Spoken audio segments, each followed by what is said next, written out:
इंदौर के पीतमपुर की रामकी कंपनी में चल रहे यूनियन कार्बाइड कचरे के ट्रायल रन की रिपोर्ट पर पीतमपुर बचाव समिति ने सवाल उठाए हैं। समिति ने शुक्रवार को इंदौर में प्रेस कॉन्फ्रेंस आयोजित कर गंभीर आरोप लगाते हुए कहा कि पहला 10 मैट्रिक टन का ट्रायल रन फेल हो रहा है, जिसे सरकार सफल बता रही है। पहले ट्रायल रन से कोई सीख नहीं ली गई और जल्दबाजी में दूसरा ट्रायल रन भी शुरू कर दिया गया। समिति के अध्यक्ष डॉक्टर हेमंत कुमार हिरोले ने जानकारी देते हुए बताया कि पहले ट्रायल की पूरी रिपोर्ट आम जनता के सामने नहीं रखी गई। इस ट्रायल के दौरान पर्यावरण मानकों का सही तरीके से पालन भी नहीं किया गया, लेकिन सीपीसीबी और एमपीपीसीबी ने बिना जांच के नए ट्रायल को मंजूरी दे दी। समिति ने मांग की है कि जब तक पहले ट्रायल की पूरी रिपोर्ट सार्वजनिक नहीं की जाती और उसमें स्पष्टता नहीं दी जाती, तब तक दूसरा ट्रायल रोका जाए।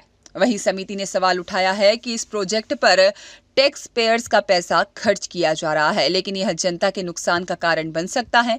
पीतमपुर, इंदौर, देवास, उज्जैन और आसपास के क्षेत्रों की जनता को इस कचरा निपटान प्रणाली से गंभीर खतरा हो सकता है। देखिए, हम तारपुरा में जो इंसिनरेटर है, उस इंसिनरेटर में यूनियन कार्बाइड के जहरीले कचरे को जलाने का विरोध कर रहे हैं।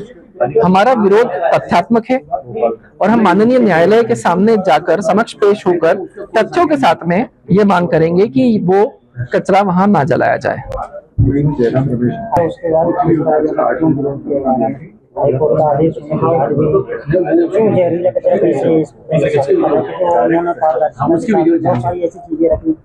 वहां पे हम ये मानते हैं कि शायद हाईकोर्ट और माननीय सुप्रीम कोर्ट के सामने सारे तथ्य नहीं रखे गए। हमारा बहुत स्ट्रांगली ये बिलीफ है, और अगर ऐसे कचरे रखे गए तो 27/1/2024 को जब Madhya Pradesh pollution control board ने उस इंसिनरेटर सेंटर को एक शो कॉज नोटिस जारी किया कि आपका पानी आकर बालकेश्वर टेम्पल और वहां पे पास की जो ड्रिंकिंग वाटर का सोर्स है उसके अंदर मिलावटी पाया जा रहा है, आप पंप लगा के उसको वापस वहां पे लेके जाइए और हमें ये बताइए कि आपकी फैसिलिटी में ये क्यों है, और ये बताएं कि आपके विरुद्ध वैधानिक कार्रवाई क्यों न की जाए।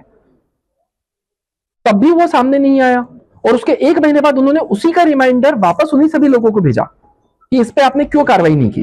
अभी कचरा जलाने का कार्यक्रम तो शुरू हो गया है। जी हाँ, अभी इससे कोई इफेक्ट पड़ा वहाँ आसपास एरिया में?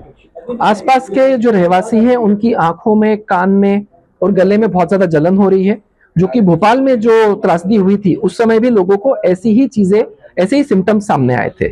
ऐसा कोई डेटा भी आया है क्या? डेटा नहीं आया है अभी, परंतु हमारे साथी जो हम हैं, हम तारपुरा के ही रहवासी हैं और हमारे परिवार के लोगों को ये परेशानी आ रही है। तो हमने गांव में जाकर ये बात सीधी बिल्कुल गांव के लोगों से फर्स्ट हैंड इंफॉर्मेशन हमने ली है। इसका डेटा सामने आने में समय लग सकता है। तो प्रशासन से बातचीत कोई ऐसी हुई है कि इस तरह से बीमारी बढ़ने लगी है या ऐसे आपको? सर, ये तो प्रशासन की जवाबदारी है। हम तो कोशिश कर रहे हैं, ये प्रेस कॉन्फ्रेंस हमने प्रशासन के कान में हमारी बात डालने के लिए की है। अगला कदम क्या रहेगा? अगला कदम हम कोर्ट में जा रहे हैं, माननीय न्यायालय के सामने हम तथ्यात्मक पिटीशन बनाकर फाइल करना चाहते हैं और ये चाहते हैं कि प्रशासन इसका संज्ञान लेके और इस कचरे के इंसिनरेशन की कार्रवाई को रोके।